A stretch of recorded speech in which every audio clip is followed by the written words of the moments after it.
Dejavnikov, ki vplivajo na celovitost, kakovost in pravočasnost zdravstvenih storitev, je veliko in nanje nikakor ne vplivate samo vsi, ki ste zaposleni v zdravstvu, v zdravstvenem sistemu.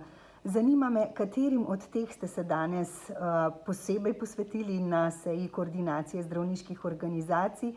Ena od tem je bila seveda tudi tema, ki se nanaša na mlade zdravnike in možnost njihovega samostojnega opravljanja dela. Res je, to je bila ena od tem, ki smo jo obravnavali že večkrat pravzaprav, tudi mladi zdravniki so za to področje seveda zelo zainteresirani. Namreč to določilo zakona o zdravstvene dejavnosti postavlja zdravnike v precej neenak položaj z drugimi ljudmi, ki so končali različne fakultete in opravljajo različne poklice.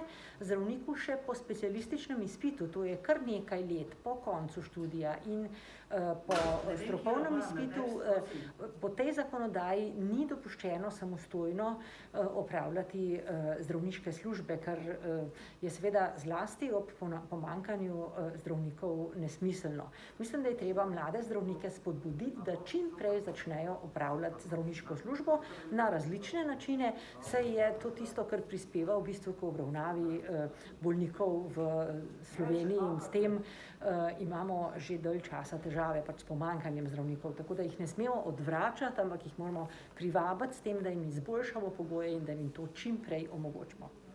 Predvsem pa bi taka rešitev pomenila težavo v marsikaterem zdravstvenem zavodu, ki bi ostal brez specialistov na določeni. Torej lahko sicer tisti zdravstveni zavodi, ki so že dlje časa imajo dovoljenje za opravljanje svoje dejavnosti, tistih ne zadeva. Zadeva tiste, ki se ustanavljajo na novo, seveda tukaj pa gre pretežno za mlade zdravnike.